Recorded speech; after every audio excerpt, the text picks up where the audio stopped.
Fala pessoal, tudo bem com vocês? No vídeo de hoje vamos dar início aí no Código de Processo Penal, Decreto-Lei número 3.689, de 3 de outubro de 1941.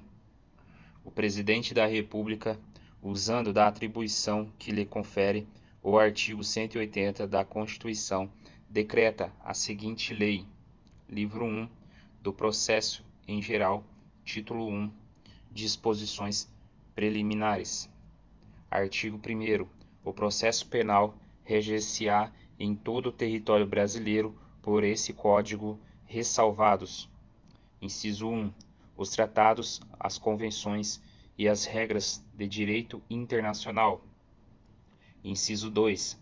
As prerrogativas constitucionais do Presidente da República, dos ministros de Estado, nos crimes conexos com os do Presidente da República e dos ministros do Supremo Tribunal Federal, nos crimes de responsabilidade. Inciso 3. Os processos da competência da Justiça Militar. 4. Os processos da competência do Tribunal Especial. 5. Os processos por crimes de imprensa. Parágrafo único. Aplica-se-á, entretanto, esse Código aos processos referidos nos número 4 e 5, quando as leis especiais que os regulam não dispuserem de modo diversos. Artigo 2. A Lei Processual Penal aplica-se-á desse modo, sem prejuízo da validade dos atos realizados sob a vigência da lei anterior. Artigo 3. A Lei Processual Penal admitirá interpretação extensiva e aplicação analógica, bem como o suprimento dos princípios gerais de direito. Juiz das garantias. Artigo 3. A.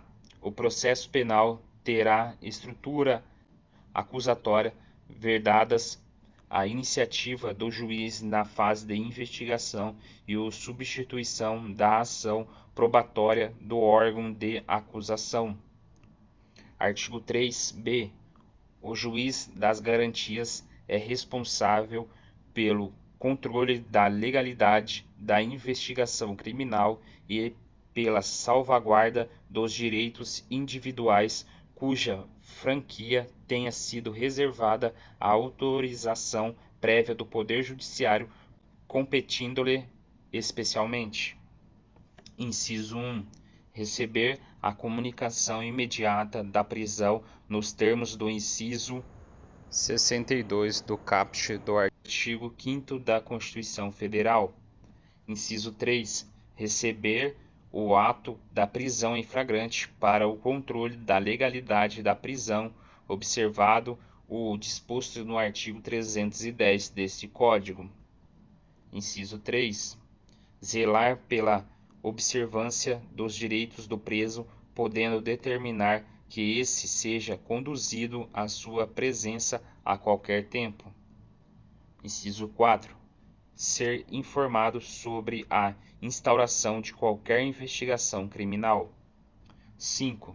Decidir sobre o requerimento de prisão provisória ou outra medida cautelar, observado o disposto no parágrafo 1º deste artigo.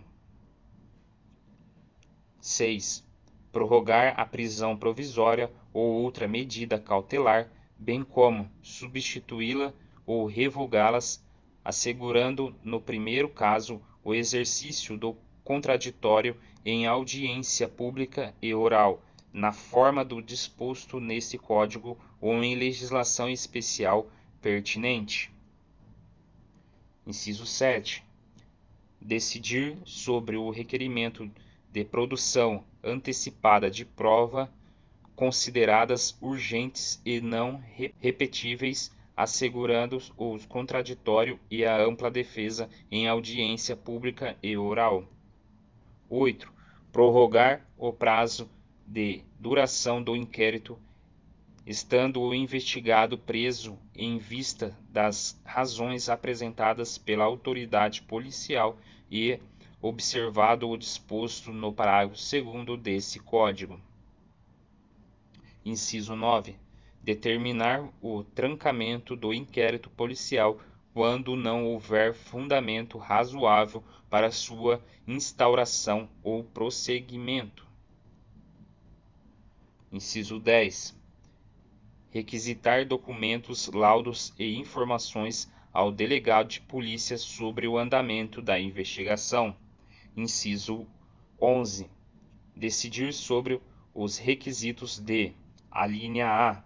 Interceptação telefônica do fluxo de comunicações em sistemas de informática e telemática ou de outras formas de comunicação. Alínea B. Afastamento dos sigilos fiscais, bancário, de dados e telefônico. C. Busca e apreensão domiciliar. D. Acesso a informações sigilosas. E. Outros meios de obtenção da prova que restringam direitos fundamentais do investigado. Inciso 12. Julgar o habeas corpus impetrado antes do oferecimento da denúncia. 13. Determinar a instauração de incidentes de insanidade mental. Inciso 14. Decidir sobre o recebimento da denúncia ou queixa nos termos do artigo 399 desse Código. 15. Assegurar prontamente, quando se fizer necessário, o direito outorgado ao investigado e ao seu defensor de acesso a todos os elementos informativos e provas produzidos no âmbito da investigação criminal, salvo no que concerne estritamente às diligências em andamento.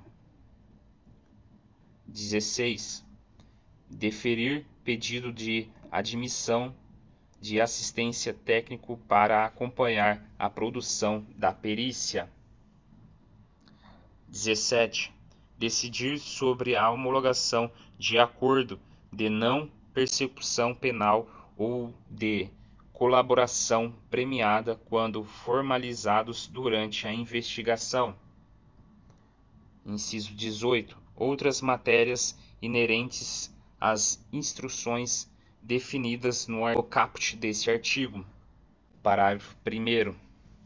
O preso em flagrante ou por força de mandato de prisão provisória será encaminhado à presença do juiz de garantias no prazo de 24 horas, momento em que se realizará a audiência com a presença do Ministério Público e da Defensoria Pública ou de advogado constituído, vedado o emprego de videoconferência. Parágrafo 2º. Se o investigado estiver preso, o juiz das garantias poderá, mediante representação da autoridade policial e ouvido o Ministério Público, prorrogar uma única vez a duração do inquérito por 15 dias, após o que, se ainda assim a investigação não for concluída, a prisão será imediatamente relaxada. Artigo 3c. A competência do juiz das garantias abrange todas as infrações penais, exceto as de menor potencial ofensivo, e cessa com o recebimento da denúncia ou queixa na. Parágrafo 1º. Recebida a denúncia ou queixa, as questões pendentes serão decididas pelo juiz da instrução e julgamento. Parágrafo 2º. As decisões proferidas pelo juiz das garantias não vinculam o juiz da instrução e julgamento, que após o recebimento da denúncia ou queixa deverá examinar a necessidade das medidas cautelares em curso no prazo máximo de 10 dias. Parágrafo 3º.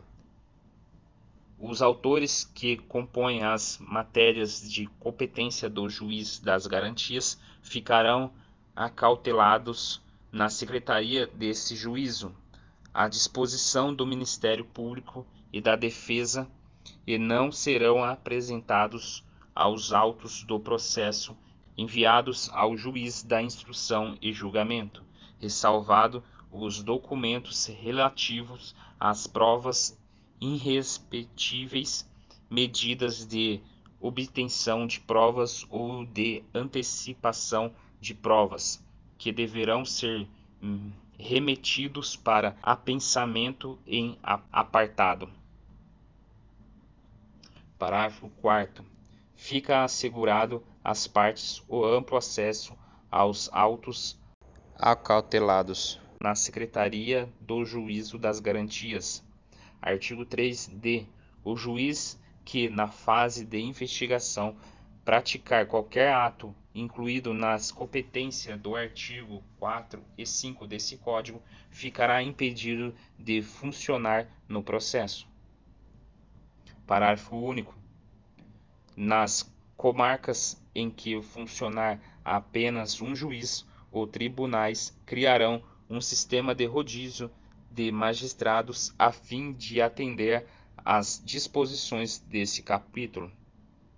Artigo 3e. O juiz das garantias será designado conforme as normas de organização judiciária da União, dos Estados e do Distrito Federal, observado critérios objetivos a serem periodicamente divulgados pelo respectivo tribunal. Artigo 3f. O juiz das garantias deverá assegurar o cumprimento das regras para o tratamento dos presos, impedindo o acordo ou ajuste de qualquer autoridade com órgãos da imprensa para explorar a imagem da pessoa submetida à prisão sob pena de responsabilidade civil, administrativa e penal. Parágrafo único. Por meio de regulamento, as autoridades deverão disciplinar em 180 dias o modo pelo qual as informações sobre a realização da prisão e a identidade do preso serão de modo patronizado e respeitada a programação normativa aludida no caput desse artigo, transmitidas à imprensa, assegurado a efetividade da persecução penal, o direito à informação e a dignidade da pessoa submetida à prisão.